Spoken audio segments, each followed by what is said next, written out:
Assalamu alaikum dear, welcome to the new session along with the new subject which is the fundamental document and context of a commercial law, that is Contract Act 1872. Dear, you know better that this is very much important to know because हर रोज़ हम में से हर शख्स कोई ना कोई contract कोई ना कोई एग्रीमेंट कर रहा होता है, चाहे हम कोई स्कूल कॉलेज या यूनिवर्सिटी में कोई एडमिशन सीख कर रहे हों या हम कोई बिज़नेस या कोई जॉब इवन कर रहे हों, कोई सर्विसेज दे रहे हों या कोई प्रॉपर्टी सेल आउट या उसको परचेज़ कर रहे हों या कोई बिज़नेस कर रहे हों, तो हम बेसिकली एग्रीमेंट या कोई ना कोई कॉन्ट्रैक्ट हम कर रहे होते हैं. So in that context it is very much important to know about the technicalities of the law of contract. वैसे अगर देखा जाए इस दुनिया में ऑलमोस्ट हर ट्रांजैक्शन 90% प्लस जो ट्रांजैक्शन है that is based on contract, based on agreement. So today we will try to summarize the whole statute of the Contract Act. हम देखेंगे कि Contract Act के टोटल कितनी प्रोविजंस हैं, what is the nature of a Contract Act 1872, कौन से principal पे base करता है, सब्जेक्ट मैटर इसका क्या है, और we will try to discuss some of the important provision of the Contract Act 1872. So let's start. Sir, जब हम बात करते हैं इंट्रोडक्शन की, तो इंट्रोडक्शन में हम देखते हैं कि कुछ अल्फाज हैं कि जिसको पहले समझना ज़रूरी है. जैसे कि जो पहला वर्ड यूज़ हुआ है दैट इज़ कॉन्ट्रैक्ट. तो कॉन्ट्रैक्ट से मुराद क्या है और ये वर्ड जिसको हम कॉन्ट्रैक्ट बोलते हैं इसकी एटाइमोलॉजी क्या है, आई मीन टू से ये वर्ड आया कहाँ से. जब हम बात करते हैं एटाइमोलॉजी की, इसका मतलब है उस स्टडी की बात हो रही है कि जहाँ पे हम ये जानने की कोशिश करते हैं कि ये जो पर्टिकुलर वर्ड अंडर डिस्कशन है इसकी हिस्ट्री क्या है, इसका आई मीन टू से ओरिजिन कहाँ से हुआ या ये जो कहाँ से डिराइव्ड हुआ है ये वर्ड. सो ये जो वर्ड कॉन्ट्रैक्ट है सर, ये ड्रा होता है या ये यू में से इसकी जो रूट वर्ड है लेटिन वर्ड से निकला है जिसको हम बोलते हैं कॉन्ट्रैक्टम. कॉन्ट्रैक्टम का अगर हम अंग्रेज़ी में मतलब लें तो कॉन्ट्रैक्टम का मतलब होता है draw together, I mean to say इकट्ठे ड्रा करेंगे. तो अगर हम देखें एग्रीमेंट में, कॉन्ट्रैक्ट में, तो हम इस हाथ दे और इस हाथ ले की बात करते हैं, इकट्ठे ड्रॉ करते हैं. इन अदर कॉन्टेक्स्ट जब हम पार्टनरशिप की बात करते हैं, शराकत की बात करते हैं, तो शराकत में भी तो कॉन्ट्रैक्ट होता है. इसका मतलब है तमाम पार्टनर इकट्ठे बेनिफिट ड्रा करेंगे या इकट्ठे लॉस जो है वो बियर करेंगे, आई मीन टू से इकट्ठे ही we will reap the profit. तो जब हम कॉन्ट्रैक्ट की बात करते हैं तो इसका मतलब हम ऐसे रिलेशन की बात करते हैं कि जहां पर हम चीज़ें बेनिफिट हो या जो भी हो वो इकट्ठे ड्रॉ करेंगे. सो इसीलिए मानना है कि ये जो वर्ड कॉन्ट्रैक्ट है ये लेटिन वर्ड कॉन्ट्रैक्टम से लिया गया है. और सर, जब हम कॉन्ट्रैक्ट की डिफिनीशन लेते हैं कि ये जो वर्ड कॉन्ट्रैक्ट है इसकी मीनिंग क्या है या इसको किस तरह डिफ़ाइन किया जा सकता है, तो कॉन्ट्रैक्ट एक्ट 1872 वर्ड कॉन्ट्रैक्ट को डिफ़ाइन करता है और कहता है कि ये जो कॉन्ट्रैक्ट है it is basically an agreement, ये एक मुआहदा है which is enforceable in law. एक एग्रीमेंट है और ये एग्रीमेंट किस तरह का है, ये एग्रीमेंट डियर इन्फोर्सेबल है. इन्फोर्सेबल किस तरह है, इन्फोर्सेबल इन लॉ है. What does it mean enforceable in law. इससे पहले एक और चीज़, जनरली हम लोग एग्रीमेंट का लफ्ज़ से तो वाकिफ़ हैं लेकिन कॉन्ट्रैक्ट अक्सर हमने लफ्ज़ नहीं सुना होता. लेमेन या जो कॉमन पब्लिक है जनरली हम एग्रीमेंट और कॉन्ट्रैक्ट में फ़र्क नहीं करते. डियर, जो एग्रीमेंट है it is general term, it will be either lawful, it may not be lawful, it will be either enforceable, it may not be enforceable. But जब हम कॉन्ट्रैक्ट की बात करते हैं इसका मतलब ये हुआ कि एक ऐसा agreement which is legally enforceable, जो कानून के तकाज़ों को पूरा करते हुए बनाया गया एग्रीमेंट है, उसको क्या बोला जाता है लॉ में कॉन्ट्रैक्ट. तो यहाँ पर इन्फोर्सेबिलिटी का मतलब क्या हुआ, यहाँ पे मतलब ये हुआ कि मान लीजिए मेरा आपके साथ कॉन्ट्रैक्ट हुआ तो जब परफॉर्मेंस की बात आती है तो हम में से कोई एक उसको परफॉर्म नहीं करता, तो परफॉर्मेंस ना करने की सूरत में हम में से कोई अदालत जाए और वहाँ पे सिविल सूट लगाए कि ये एग्रीमेंट हुआ था, अब ये इसको पूरा नहीं कर रहा, मतलब अदालत के थ्रू अगर हम उसको इन्फोर्स कर सकें तो कहा जाता है कि ये लीगली इन्फोर्सेबल है। तो एग्रीमेंट ऐसा हो जो लीगली इन्फोर्सेबल हो तो उस एग्रीमेंट को कहा जाता है कि ये कॉन्ट्रैक्ट है। दैट्स वाई ऐसा कहना है कि every agreement is not a contract but every contract as an agreement। Sir जब हम इसकी दूसरे वर्ड की तरफ जाते हैं, लफ्ज़ यूज़ हुआ है एक्ट। एक्ट से क्या मुराद है? वैसे अगर हम एक्ट को देखें सर तो इट शोज़ कि ये लॉ आया कहाँ से है। आई मीन टू से ये प्रेसिडेंट से आया है, ये डिक्टेटर की तरफ से आया है, या ये कोई डेमोक्रेटिक वे में जो इलेक्टेड बॉडी है जिसको हम लेजिस्लेटिव असेंबली या जिसको मॉडर्न ज़बान में हम पार्लियामेंट बोलते हैं वहाँ से आया है। तो एक्ट की जब हम डिफिनीशन लेते हैं तो एक्ट की डिफिनीशन है the will of A parliament. It's mean कि एक ऐसा कानून जो पार्लियामेंट से पास हुआ हो, जो लेजिस्लेटिव असेंबली से पास हुआ हो। सर ये जो लेजिस्लेटिव असेंबली है, जुरिस्प्रूडेंशियली हम ऐसे असेंबली को जो कानून साज इदारा होता है उसको हम लेजिस्लेटिव असेंबली बोलते हैं, और हर मुल्क ने अपने हिसाब से इस लेजिस्लेटिव असेंबली का नाम रखा होता है। जैसे कि अगर हम अमेरिका की बात करें तो वो लेजिस्लेटिव असेंबली को कांग्रेस का नाम देता है, और अगर हम यूके की बात करें तो वो उसको पार्लियामेंट का नाम देता है। इंडिया में लेजिस्लेटर के लिए जो लफ्ज़ यूज़ होता है that is a parliament.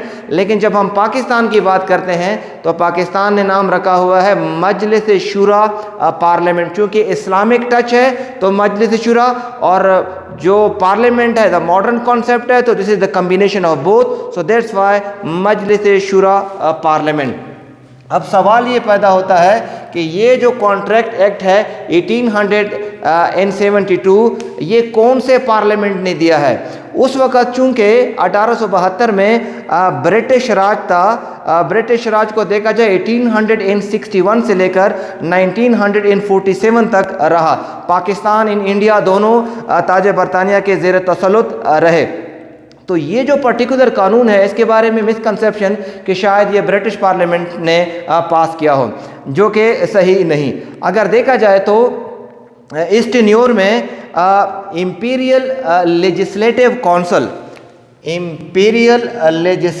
Council जो कि ब्रिटिश इंडिया आप कह लें, या यूँ में से कि इंडिया में एक पार्लियामेंट मौजूद थी जिसको कहा जाता था इंपीरियल लेजिस्लेटिव काउंसिल, जो कि ब्रिटिश राज के दौर में particularly in the tenure of queen Victoria establish किया गया था फॉर अ लेजिस्लेटिव पर्पस। तो ये जो कॉन्ट्रैक्ट एक्ट 1872 है ये imperial legislative council of India ने पास किया। गो के इसकी ड्राफ्टिंग इंग्लैंड में हुई और इसके लिए बाकायदा कमीशन इस्टेब्लिश किया गया, लेकिन इसकी इनेक्टमेंट इंडिया में, ब्रिटिश इंडिया में पर्टिकुलरली इंपीरियल लेजिस्लेटिव काउंसिल में हुई। सर जब हम इसकी ड्राफ्टिंग की बात करते हैं कि ये एक्ट ड्राफ्ट कहाँ पर हुआ, तो it was drafted where it was drafted in England. ये इंग्लैंड में ड्राफ्ट होता है, और इस के ड्राफ्टिंग के लिए प्रॉपर एक कमीशन बनाया जाता है, इंडियन लॉ कमीशन। पर्टिकुलरली कौन सा commission? Third Indian law commission, Indian law commission बनता है।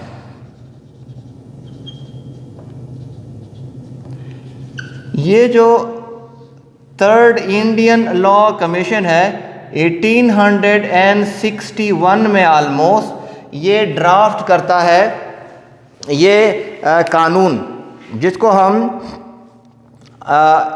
आज कॉन्ट्रैक्ट एक्ट के नाम से जानते हैं। ये किसी लिए कमीशन बनाया गया ताकि एक यूनिफॉर्म कॉन्ट्रैक्ट लॉ बनाया जा सके फॉर ब्रिटिश इंडिया।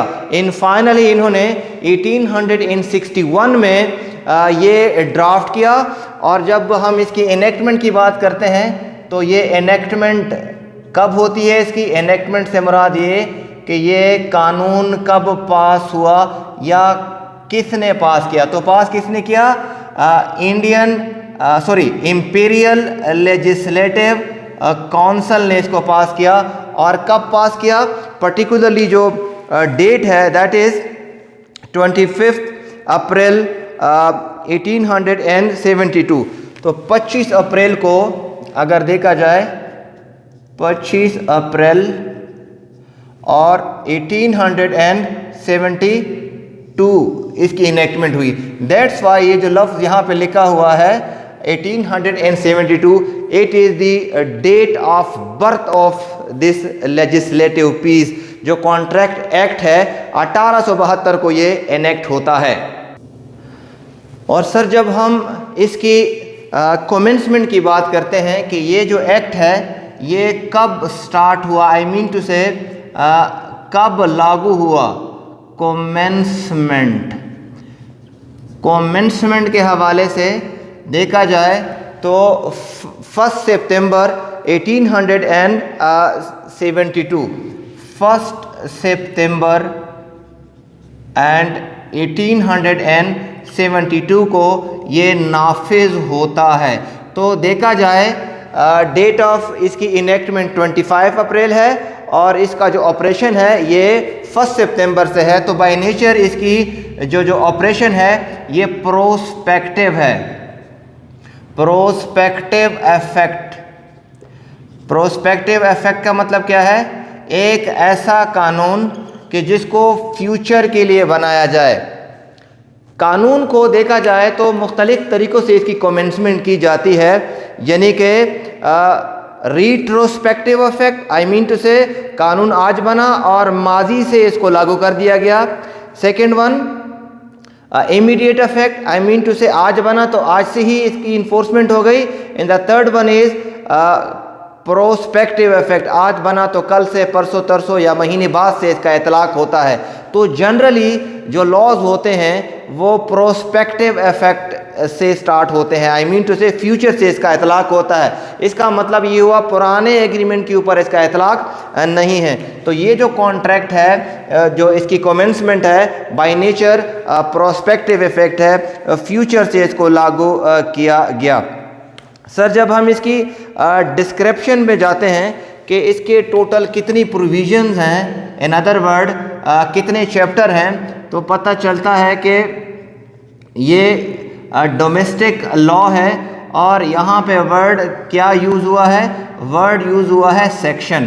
तो टोटल जो इसके सेक्शंस हैं ऑलमोस्ट 238 यानी कि 238 इसके टोटल प्रोविज़न है कि जिसमें कुछ रिपील हुए हैं और फाइनली 195 जो सेक्शन है they are still intact, still contract act में वो ऑपरेट हो रहे हैं। ऐसा क्यों है इसकी बात करते हैं। ये जो 238 या 195 सेक्शन है it is been divided into 9 chapter. अगर देखा जाए तो टोटल जो चैप्टर हैं, चैप्टर वो 9 हैं। 9 चैप्टर में ये सारे के सारे जो 11 है कि टोटल चैप्टर कितने? 11 हैं। 11 में से कुछ चैप्टर जैसे कि चैप्टर 7 जो कि सेल्स ऑफ गुड्स एक्ट के हवाले से था, एंड जो 11 चैप्टर जो कि पार्टनरशिप के हवाले से था। मीन टू से 1930 एंड 1932 जहन में रखिएगा। ये जो कॉन्ट्रैक्ट एक्ट है इसमें और बहुत सारे कॉन्ट्रैक्ट के साथ साथ जो पार्टनरशिप के कॉन्ट्रैक्ट थे वो प्रोविजन भी कॉन्ट्रैक्ट में थे, जो सेल्स ऑफ गुड्स थे वो प्रोविजन भी कॉन्ट्रैक्ट में थे। तो 1930 में सेल्स ऑफ गुड को एक सेपरेट डॉक्यूमेंट के तौर पर लाया गया, सेपरेट लेजिस्लेशन हुई। तो लिहाजा जो कॉन्ट्रैक्ट एक्ट में चैप्टर 7 था और वो जो प्रोविजन थे वो रिपील कर दिए गए, वो सेल्स ऑफ गुड्स में शिफ्ट कर दिए गए। Same is the case of 1932 partnership, शराकत का जो कानून था वो भी कॉन्ट्रैक्ट एक्ट उसको डील कर रहा था, लेकिन 1932 में केसेस इतने बढ़ गए कि पार्लियामेंट को ये ज़रूरी समझा जाने लगा कि सेपरेट लेजिस्लेशन होने चाहिए। तो जो इसका 11th चैप्टर था जिसमें सारे के सारे प्रोविजन पार्टनरशिप के हवाले से थे, यहाँ से रिपील कर दिए गए और एक सेपरेट डॉक्यूमेंट पास कर दिया गया जिसको पार्टनरशिप एक्ट 1932 कह दिया गया। तो इस वक्त अगर देखा जाए टोटल 9 जो चैप्टर है दे आर ऑपरेशनल। ये मीन टू से कि कॉन्ट्रैक्ट एक्ट में टोटल इस वक्त 195 सेक्शन और टोटल 9 चैप्टर चल रहे हैं। अब अगर देखा जाए तो कॉन्ट्रैक्ट एक्ट 1872 किस चीज़ को डील करता है? इट डील विद एग्रीमेंट, कि एग्रीमेंट कैसे करना है, कॉन्ट्रैक्ट कैसे बनाना है। एक और क्वेश्चन जहन में कि कॉन्ट्रैक्ट एक्ट 1872 है तो पाकिस्तान तो 1947 में, इंडिया 1947 में, तो ये अभी तक 1872 ही क्यों है? क्योंकि हमने आफ्टर पार्टीशन इसको एडॉप्ट किया। तो पाकिस्तान ने जो एग्जिस्टिंग लॉज थे उसको आई मीन टू से एडॉप्ट किया, क्योंकि इमरजेंसी में इतने शॉर्ट टाइम पे हम लेजिस्लेशन नहीं कर सकते थे, ना ही हमारा कोई इंडिपेंडेंट कॉन्स्टिट्यूशन था। हमने 1935 के एक्ट को एज अ कॉन्स्टिट्यूशन लिया, तो जो एग्जिस्टिंग लॉज चल रहे थे तो हमने उसको एडॉप्ट किया। दैट्स वाई 1872 ही रहा, नाम चेंज नहीं हुआ, डेट चेंज नहीं हुई। अब पूरे मुल्क में पाकिस्तान में जहाँ पर भी कॉन्ट्रैक्ट किया जाएगा that will be in according with the provision of contract act 1872। Sir, जब हम बात करते हैं कि जो कॉन्ट्रैक्ट एक्ट है ये कौन से प्रिंसिपल पे बेस करता है, आई मीन टू से कौन से उसूलों पे ये स्टैंड करता है, तो it is based on English common law. English common law से क्या मुराद है? इंग्लिश कॉमन लॉ से मुराद ये है कि इंग्लिश लॉ, इंग्लैंड का वो law which is based on what? Which is based on custom and judicial president. तो जो कॉन्ट्रैक्ट एक्ट है ये कॉमन लॉ के प्रिंसिपल पे बेस करता है। एक चीज़ ध्यान में रखिएगा, इंग्लैंड में जो कोडिफाइड लॉ है या जो स्टैट्यूटरी लॉ है ये 1045 के बाद कुछ डेवलप होता है। उससे पहले ऑलमोस्ट जितनी भी प्राइवेट लॉज थे उसके लिए कस्टम और जुडिशल प्रेसिडेंट के ज़रिए उसको रेगुलेट करते थे, कोई प्रॉपर कोडिफाइड लॉ नहीं था। तो वो जो कस्टम और जुडिशल प्रेसिडेंट पे जो कानून चल रहा था उस कानून को बोला जाता था कॉमन लॉ। तो सर, जो कॉन्ट्रैक्ट एक्ट है it is based on English common law principal. Sir, जब हम बात करते हैं कि इसकी नेचर क्या है, आई मीन टू से ये किस तरह का कानून है, आया ये पब्लिक लॉ है, ये प्राइवेट लॉ है, ये जनरल लॉ है, प्रोसीजरल लॉ है या क्या है? तो contract act 1872 it is first of all a civil law. Why it is civil law? Why it is not a criminal law? Sir, जब हम बात करते हैं कि ये सिविल लॉ है इट्स मीन कि ये क्रिमिनल लॉ नहीं है। क्या मतलब? सर, किसी भी मुल्क में ऑलमोस्ट दो बड़े जो जस्टिस के जो सिस्टम है वो चल रहे होते हैं। नंबर 1 को हम बोलते हैं civil justice system and number 2 criminal justice system. Sir, जब हम बात करते हैं सिविल जस्टिस सिस्टम की तो वहाँ पे सिविल लॉ, इसका मतलब ये हुआ कि अगर कोई डिस्प्यूट होता है तो सिविल कोर्ट इन्वॉल्व होंगे। जब सिविल कोर्ट इन्वॉल्व होंगे इट्स मीन कोई सूट लगेगा। इट्स मीन जब सूट लगेगा तो सिविल जज इसको ट्रायल करेगा और उसके कंसिक्वेंसेस क्या होंगे, या तो लायबल या not liable. I mean to say कोई डैमेजेस या कोई और रेमेडी जो कि मुझे कहाँ पे मिलनी है? Specific relief act. There are different types of relief like injunction, like rescission of contract, like appointment of a receiver, like declaration, like possession, बहुत सारे। तो जब हम बोलते हैं कि सिविल लॉ है, इट्स मीन कि ये अगर लिटिगेशन होती है तो ये सूट लगेगा, सिविल कोर्ट में मामला चलेगा और स्पेसिफिक रिलीफ एक्ट या जो जनरल रेमेडी है डैमेजेस वो मैं क्लेम कर सकता हूँ। इसमें एफआईआर या क्रिमिनल लिटिगेशन का मामला नहीं होगा। So in that context it is what, it is civil law. In it is also in civil law it is also substantive law. जब बात करते हैं सब्सटेंटिव लॉ की तो इट्स मीन के सब्सटेंटिव लॉ वो लॉ होता है which is actually in force. I mean to say that portion of law which is actually in force. अब अगर हम देखें कि क्रिमिनल लॉ में सब्सटेंटिव लॉ से क्या मुराद है, तो वो लॉ जो हमें ऑफेंसेस इन पनिशमेंट बताए, like Pakistan penal code, like ATA, इनको हम सब्सटेंटिव लॉ बोलेंगे। और जब हम बात करेंगे सिविल लॉ में सब्सटेंटिव लॉ, तो एक ऐसा कानून जो हमें राइट इन ऑब्लिगेशन बताए। तो कॉन्ट्रैक्ट एक्ट हमें क्या बता रहा है, कॉन्ट्रैक्टिंग पार्टीज के राइट बता रहा है और कॉन्ट्रैक्टिंग पार्टीज के ड्यूटीज बता रहा है। So in that context it is a substantive law. Sir apart from it ये जनरल है या स्पेशल है? This is sir general law. ऐसा क्यों है जनरल लॉ? क्योंकि ये इसकी जो एप्लीकेशन है ये जनरल है, पूरे मुल्क पे इसका इतलाक है। पाकिस्तान में जहाँ पर भी कोई कॉन्ट्रैक्ट करेगा that will be in accordance with the provision of a contract act 1872। So in that context जो कॉन्ट्रैक्ट एक्ट है that is general law. Then ये रिलेशन किन के साथ डील इस्टेब्लिश करवाता है या रेगुलेट करता है? इंडिविजुअल का इंडिविजुअल के साथ रिलेशन इस्टेब्लिश करता है। So in that context it is a private law. क्योंकि प्राइवेट लॉ की डिफिनीशन क्या है?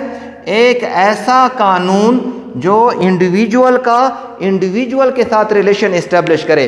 पब्लिक लॉ से मुराद जो इंडिविजुअल का स्टेट के साथ रिलेशन इस्टेब्लिश करे, like constitution, like criminal law, like administrative law, they are public document, public in nature, public law है। जब हम प्राइवेट लॉ की बात करते हैं इसका मतलब है हम पर्सनल लॉ, कॉन्ट्रैक्ट लॉ की बात करते हैं कि एक इंडिविजुअल का दूसरे इंडिविजुअल के साथ किस तरह रिलेशन होगा, इंडिविजुअल खुद डिटरमिन करेंगे।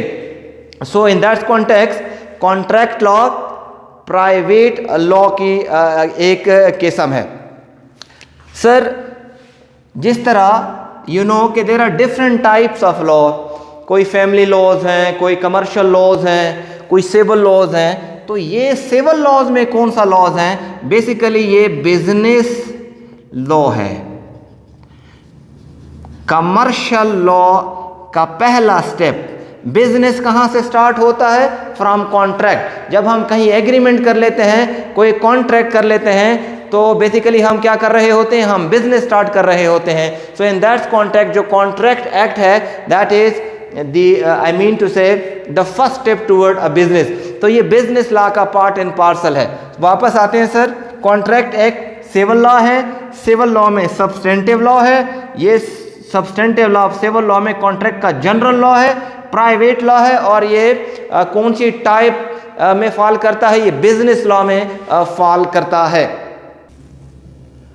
अब अगर देखा जाए कि कॉन्ट्रैक्ट एक्ट का सब्जेक्ट मैटर क्या है, इन अदर वर्ड इसका स्कोप क्या है, ये किस तरह के आई मीन टू से एग्रीमेंट को डील करता है, ये सिर्फ और सिर्फ कमर्शियल एग्रीमेंट को, कमर्शियल कॉन्ट्रैक्ट को डील करता है, ये सोशल एग्रीमेंट को डील नहीं करता। जस्ट लाइक जो मैरिज है, जो शादी है, जो सलमान खान अभी तक नहीं कर रहा, वो सिविल इन नेचर है। कॉन्ट्रैक्ट एक्ट इसको डील नहीं कर रहा। कॉन्ट्रैक्ट एक्ट किस चीज़ को डील कर रहा है? एक ऐसा एग्रीमेंट जो कि कमर्शियल इन नेचर हो। जो मैरिज है ये सिविल इन नेचर है, ये पर्सनल लॉ के तहत ट्रीट होता है, डील होता है। तो लिहाजा इसका जो सब्जेक्ट मैटर है या जो स्कोप है ये बिजनेस कॉन्ट्रैक्ट है या बिजनेस आई मीन टू से एग्रीमेंट है।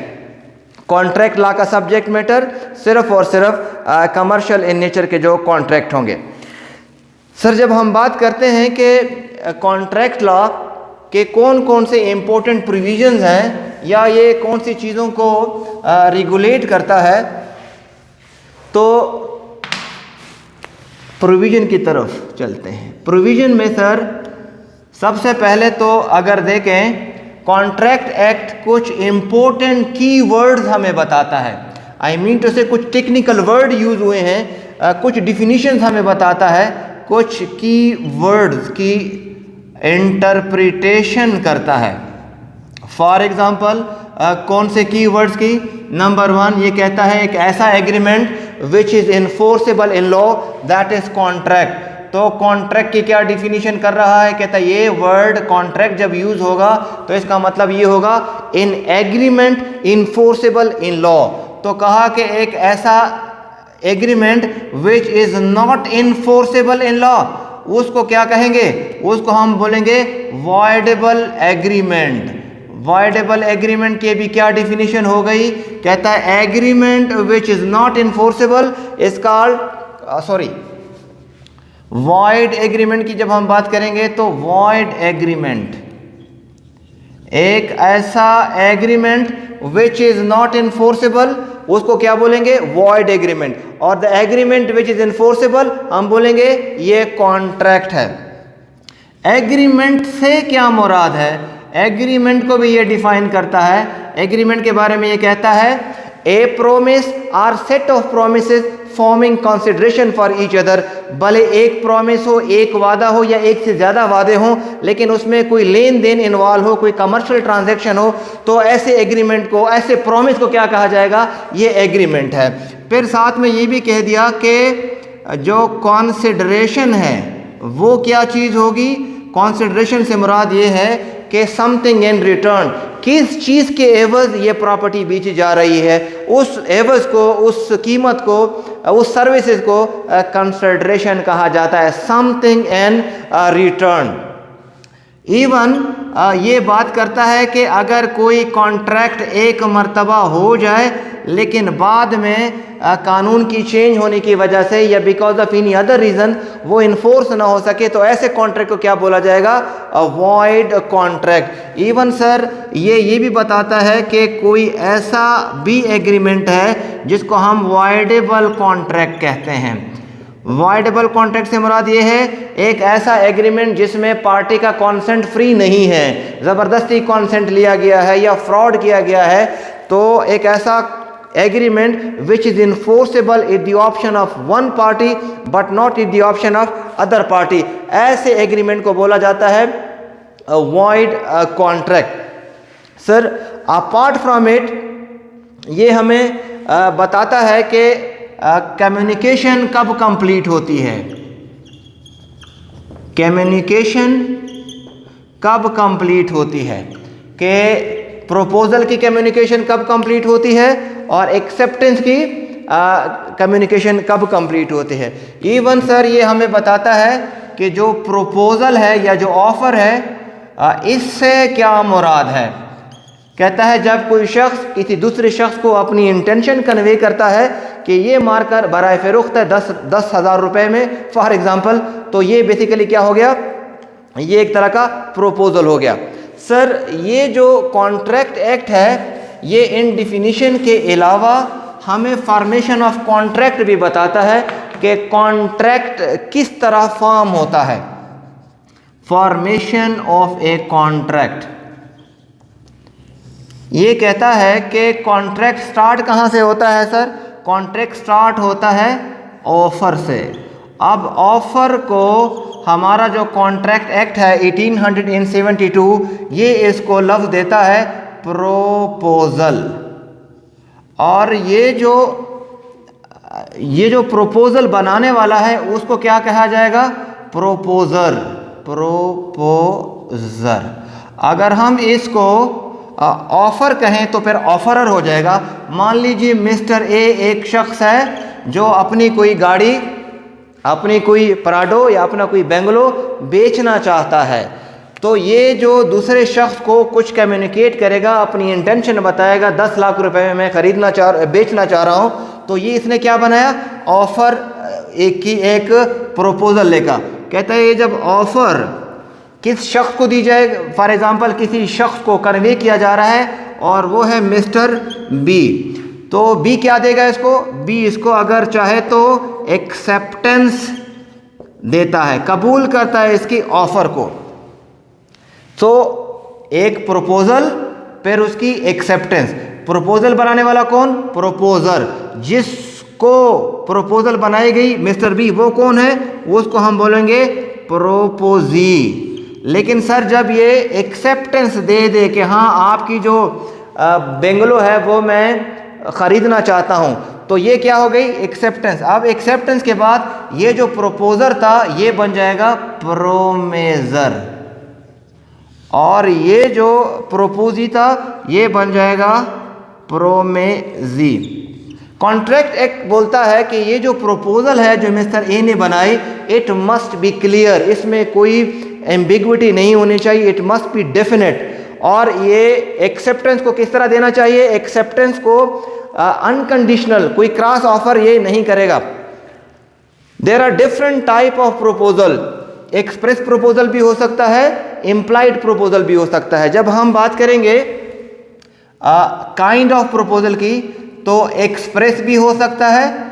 अब एक्सप्रेस प्रपोजल का मतलब क्या है कि अगर वर्डिंग में बताया गया है, कोई लेटर में बताया गया है, तो उसको हम एक्सप्रेस बोलते हैं। इम्प्लाइड से क्या मुराद है, इम्प्लाइड से मुराद ये है कि बाय कंडक्ट है, बाय सर्कमस्टेंसेस चीज़ें जो है वो समझ में आ रही है। फॉर एग्जांपल किसी को सफ़ेद फूल देने से आपने कुछ नहीं बोला, अगले पार्टी को पता चल गया कि ये क्या कहना चाह रहा है, तो ये बेसिकली क्या हुआ, इम्प्लाइड। एक या कोई ट्रेन एक कार आता है या रक्षा आता है आपके साथ, आई मीन टू से वो स्टॉप हो जाता है, तो वो आपसे बात नहीं कर रहा, लेकिन क्या समझ में आ रहा है कि वो आपको एक तरह की ऑफर कर रहा है। तो express are implied, it may be even general, हो सकता है कि जो प्रपोजल है वो जनरल इन नेचर हो, सब लोगों के लिए ओपन हो, कोई भी उसको एक्सेप्ट कर सकता है। हो सकता है कि ये स्पेसिफिक हो, किसी ख़ास पर्सन के लिए, कि ख़ास ग्रुप के लिए हो, तो ऑफ़र की मुख्तलिफ़ किस्में हो सकती हैं। ये जनरल और स्पेसिफिक क्यों बताया गया, क्योंकि अगर वो स्पेसिफिक है तो कोई और उसको एक्सेप्ट नहीं कर सकता। तो सर कॉन्ट्रैक्ट लॉ बोलता है, हमें सिखाता है कि कॉन्ट्रैक्ट की फॉर्मेशन कैसी होगी। तो ये बताता है कि सबसे पहले क्या होगा, कोई ऑफ़र होगा और ऑफ़र को कोई एक्सेप्ट करेगा, और वो जो एक्सेप्टेंस हो जाएगी तो ये क्या बन जाएगा, अगर इसमें कोई लेन देन इन्वॉल्व है, कोई कंसिडरेशन इन्वॉल्व है, हर ये जो ऑफ़र हुई और ऑफ़र को एक्सेप्ट हुई, ये बेसिकली क्या बना, ये बना सर प्रॉमिस। तो हर प्रॉमिस बाइंडिंग नहीं होता, कोई सोशल इन नेचर का भी हो सकता है। कौन सा प्रॉमिस बाइंडिंग होगा, जो लीगल रिलेशनशिप क्रिएट करे, और उसके लिए क्या चीज़ चाहिए, कंसिडरेशन, समथिंग इन रिटर्न, भले वो मनी हो, भले वो कोई सर्विस हो। मान लीजिए मिस्टर ए कहता है कि ये गाड़ी जो है वो मैं 10 लाख रुपए में बेचना चाह रहा हूँ, तो मिस्टर बी बोल रहा है कि मैं 10 लाख में ख़रीदना चाह रहा हूँ। तो यहाँ पर एक के लिए मनी कंसिडरेशन हो गई, दूसरे के लिए क्या कंसिडरेशन हो गया, पैसा। किसी और सूरत में सर्विस किस तरह हो सकता है, मिस्टर ए कहता है कि ये बेंगलो मैं आपको दे दूंगा बशर्ते ये ट्रीटमेंट कर दो, ये पढ़ाई कर दो, एक्सेट्रा। तो यहाँ पे सर्विस क्या हो गई, सर्विस कंसिडरेशन हो गई। कहता है जब कोई ऑफ़र करता है, ऑफ़र को एक्सेप्ट करता है और उस प्रॉमिस में कोई कंसिडरेशन इन्वॉल्व हो, तो ये क्या बन जाता है सर जी, ये बन जाता है एक अदद एग्रीमेंट। अब वंस अगेन सर, जो एग्रीमेंट है it is general term, it will be either enforceable in law, enforceable, अगर ये इन्फोर्सेबल है तो ये क्या कहलाएगा, ये कहलाया जाएगा कॉन्ट्रैक्ट। और अगर ये इन्फोर्सेबल नहीं है, नॉट इन्फोर्सेबल है, तो फिर इसको कॉन्ट्रैक्ट की ज़बान में बोला जाता है कि ये वॉइड एग्रीमेंट है। अब सवाल ये है कि ये जो एग्रीमेंट है ये कब इन्फोर्सेबल होगा, इसके लिए कुछ रिक्वायरमेंट। नंबर 1 कि जो पार्टीज़ हैं वो कैसे हों, वो कॉम्पिटेंट हों, दोनों पार्टीज़ जो हैं वो मेजर हों, यानी कि 18 साल से ऊपर हो, वो साउंड माइंड हो और किसी लॉ ने उसको डिस्क्वालीफाई ना किया हो। सेकेंड जो क्वालिफिकेशन कि इनका कॉन्सेंट कैसा हो, फ्री हो, बाहमी रजामंदी से ये एग्रीमेंट कर रहे हों। मसलन कोई कॉर्जन ना हुआ हो, कोई अनड्यू इन्फ्लुएंस ना हुई हो, कोई फ्रॉड ना हुआ हो, कोई मिस्टेक, कोई मिस रिप्रेजेंटेशन ना हुई हो, तो कॉन्सेंट क्या हो, फ्री हो, और वो जिस मकसद के लिए या जिस सब्जेक्ट के लिए वो एग्रीमेंट कर रहे हैं वो कैसा हो, वो लॉफुल हो, और जो लेन देन हो रही है, जो कॉन्सिडरेशन है, जो मुआवजा लिया जा रहा है, वो भी कैसा हो, वो भी लॉफुल हो, और एग्रीमेंट वो वाला ना हो कि जो कॉन्ट्रैक्ट बोल रहा है कि ये वॉइड है, एक्सप्रेसली डिक्लेयर्ड वॉइड, कि ये एग्रीमेंट कभी कॉन्ट्रैक्ट बन ही नहीं सकते। सो कॉन्ट्रैक्ट एक्ट फॉर्मेशन की बात करता है कि कॉन्ट्रैक्ट स्टार्ट कहाँ से होता है, कहता है ऑफर से स्टार्ट होता है, और ऑफर जब एक्सेप्ट होती है तो ये प्रॉमिस बन जाता है। इस प्रॉमिस में जब कोई कमर्शियल ट्रांजैक्शन, कोई लेन देन हो, तो ये एग्रीमेंट बन जाता है, और इस लेन देन को, इस पैसे को कंसिडरेशन का नाम दिया जाता है।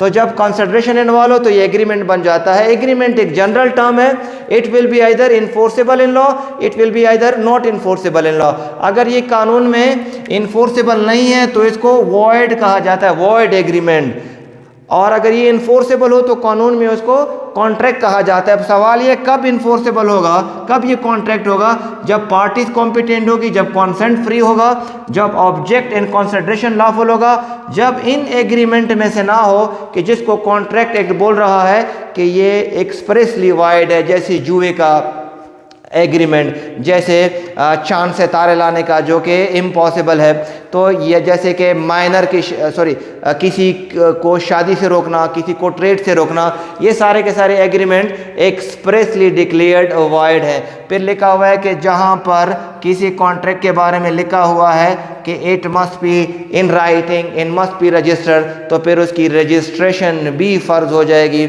उसको राइटिंग में होना भी ज़रूरी हो जाएगा। कॉन्ट्रैक्ट एक्ट के मुताबिक तमाम एग्रीमेंट राइटिंग में होना ज़रूरी नहीं है। लिखा हुआ है बड़ी क्लियर सेक्शन 10 में कि अगर कहीं पर गुंजाइश है तो उसके ऊपर इसका इतलाक नहीं होगा, लेकिन ज़हन में रखिएगा इस वक्त ऑलमोस्ट ऑल कॉन्ट्रैक्ट के बारे में लिखा हुआ है कि इसको राइटिंग में होना ज़रूरी है, लेकिन जहाँ जहाँ पर नहीं है तो उसको राइटिंग में होना भी ज़रूरी नहीं है। सर, जो कॉन्ट्रैक्ट एक्ट है ये some special type of contract को भी डील करता है। फॉर एग्जांपल, ये deal with contract of indemnity, contract of guarantee, bailment etcetera. जो कॉन्ट्रैक्ट एक्ट है ये deal with some special contract. अब ये स्पेशल कॉन्ट्रैक्ट कौन कौन से हैं? फॉर एग्जांपल नंबर 1 ले लेते हैं, कॉन्ट्रैक्ट ऑफ इंडेमनिटी। ये जो कॉन्ट्रैक्ट ऑफ इंडेमनिटी है एक ऐसा कॉन्ट्रैक्ट कि जिसमें कोई एक शख्स प्रॉमिस करता है to save other from the loss cost to him by the conduct of promiser himself और by the conduct of someone else. तो ऐसे कॉन्ट्रैक्ट को क्या बोला जाता है? Contract of indemnity. Contract of indemnity में दो पार्टीज, एक को बोला जाता है एंडेमनीफायर और दूसरे को बोला जाता है इंडेमनिटी होल्डर। अब ये इंडेमनिटी होल्डर कौन है और इंडेमनीफायर कौन है? Sir, indemnifier is the person जो प्रॉमिस कर रहा है कि ऐसा करने से अगर आपको कोई नुकसान हो जाता है तो मैं जिम्मेदार हूं। जिसके साथ प्रॉमिस किया जा रहा है उसको इंडेमनिटी होल्डर कहा जाता है। सर, दूसरा जो कॉन्ट्रैक्ट है, ये कॉन्ट्रैक्ट एक्ट हमें इन दोनों के क्या बताता है? राइट्स एंड ड्यूटीज बताता है। सर जी, एक और स्पेशल कॉन्ट्रैक्ट को कॉन्ट्रैक्ट एक्ट डील करता है, that is contract of guarantee. Contract of guarantee से क्या मुराद है कि एक ऐसा कॉन्ट्रैक्ट कि जिसमें एक शख्स दूसरे शख्स की जिम्मेदारी कबूल कर ले कि अगर ये परफॉर्म नहीं करेगा तो फिर मैं परफॉर्म करूँगा। यहाँ पर तीन जो है वो पार्टीज इन्वॉल्व होती है। एक को हम बोलते हैं क्रेडिटर, यानी कि जिसके साथ प्रॉमिस किया जा रहा है और जिसके बिहाफ पे प्रॉमिस किया जा रहा है उसको बोला जाता है प्रिंसिपल डेटर, और जो प्रॉमिस कर रहा है उसको बोलते हैं श्योरिटी। यानी कि तीन parties, creditor, principal debtor, surety. आसान अल्फाज में अगर कोई शख्स है जो मान लीजिए मिस्टर ए है, वो किसी बैंक से लोन लेने जा रहा है और बैंक उसको बोलता है कि ठीक है पैसे तो आपको मिल जाएंगे लेकिन कोई गारंटर, कोई जामिन ले आओ कि अगर आप ना पे कर सको तो कोई और पे करे। तो ए किसकी रिक्वेस्ट करता है? सी की रिक्वेस्ट करता है ए कि बैंक को बता दो कि ये पे करेगा और अगर इसने पे ना किया तो मैं पे करूँगा। ऐसा सी बोलता है तो सी क्या बन जाएगा? सी हो जाएगा श्योरिटी, और बैंक क्या हो जाएगा? बैंक को बोला जाएगा ये क्रेडिटर है। किसके बिहाफ पे श्योरिटी दी जा रही है? प्रिंसिपल डेब्टर, जो कि मिस्टर ए है।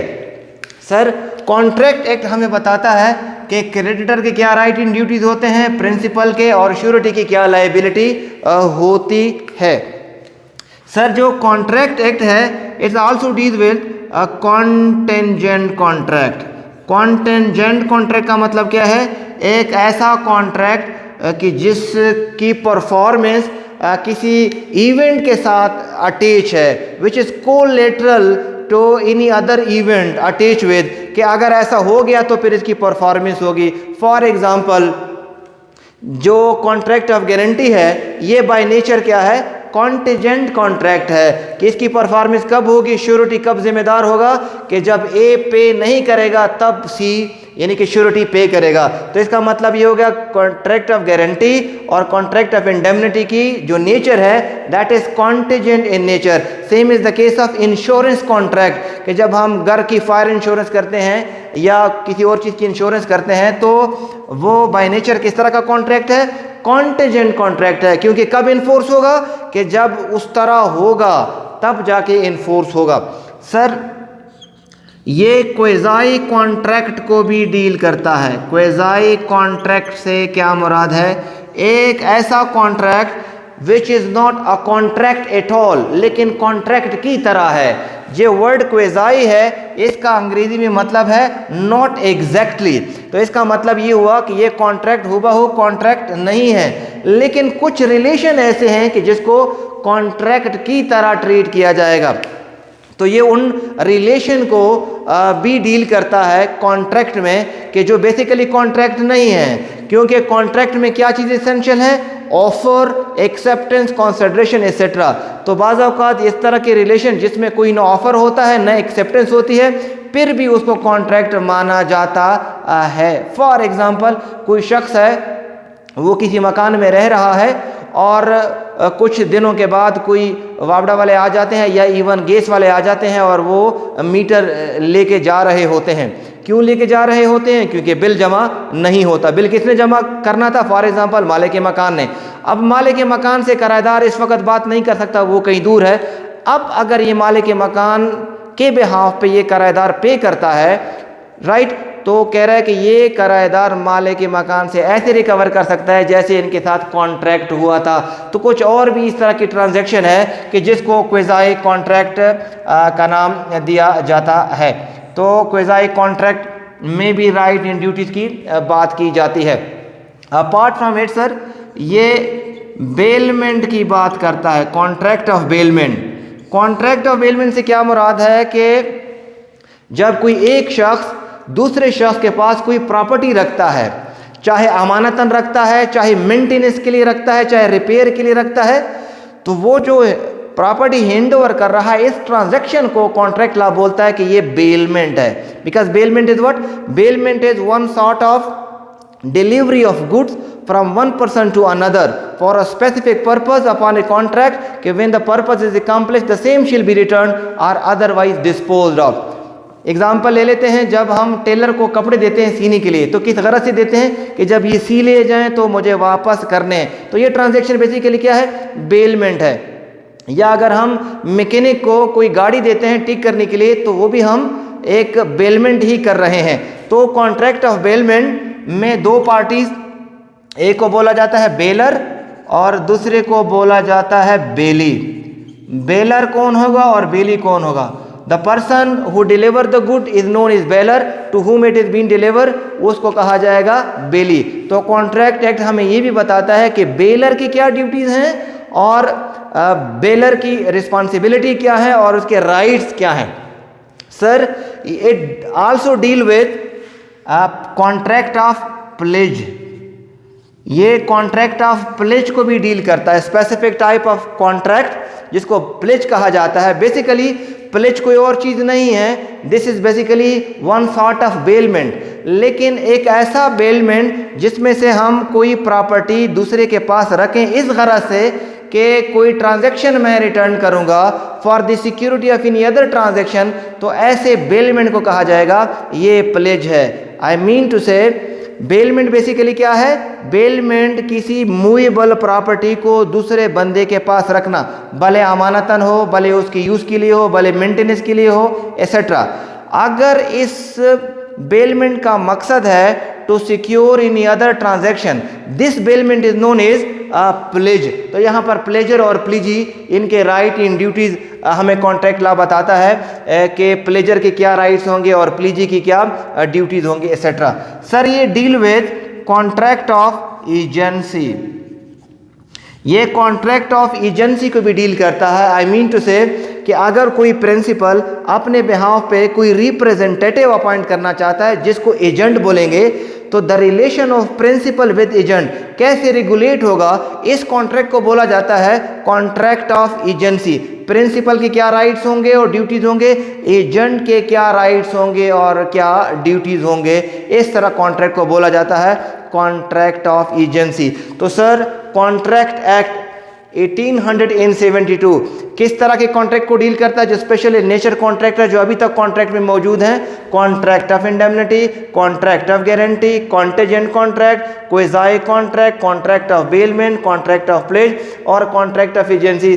ज़हन में रखिएगा जो सेल्स ऑफ गुड्स का कॉन्ट्रैक्ट या पार्टनरशिप कॉन्ट्रैक्ट ये भी इसमें थे, लेकिन 1932 में यहाँ से इसको रिपील करके सेपरेट जो है उसकी लेजिस्लेशन कर दी गई। तो लिहाजा इस वक्त ये स्पेशल कॉन्ट्रैक्ट है जो उसको कॉन्ट्रैक्ट लॉ डील कर रहा है।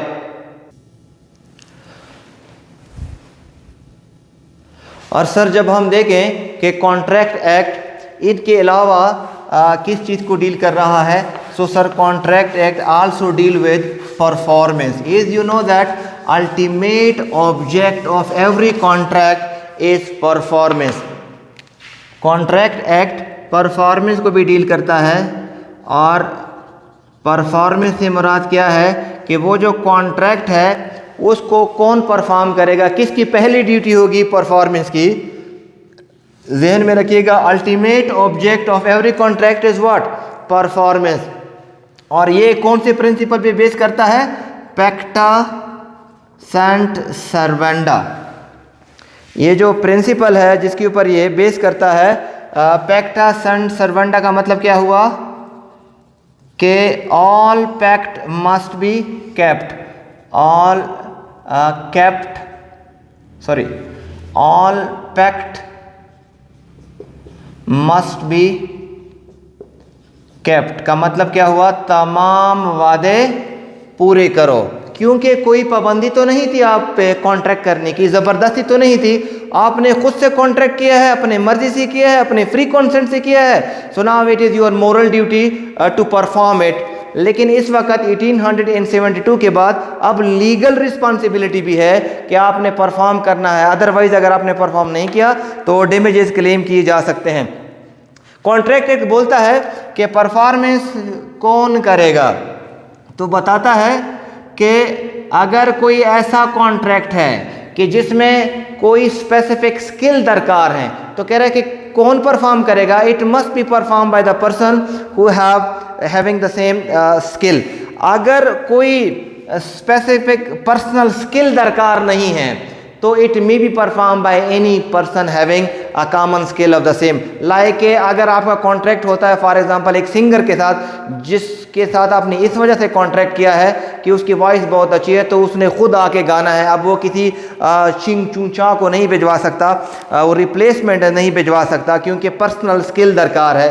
तो कहा कि अगर पर्सनल स्किल नहीं है, फॉर एग्जांपल वाइट वॉश करना है या कोई और इस तरह मैकेनिक है, तो कोई भी वो स्किल जो रखता है वो परफॉर्मेंस कर सकता है।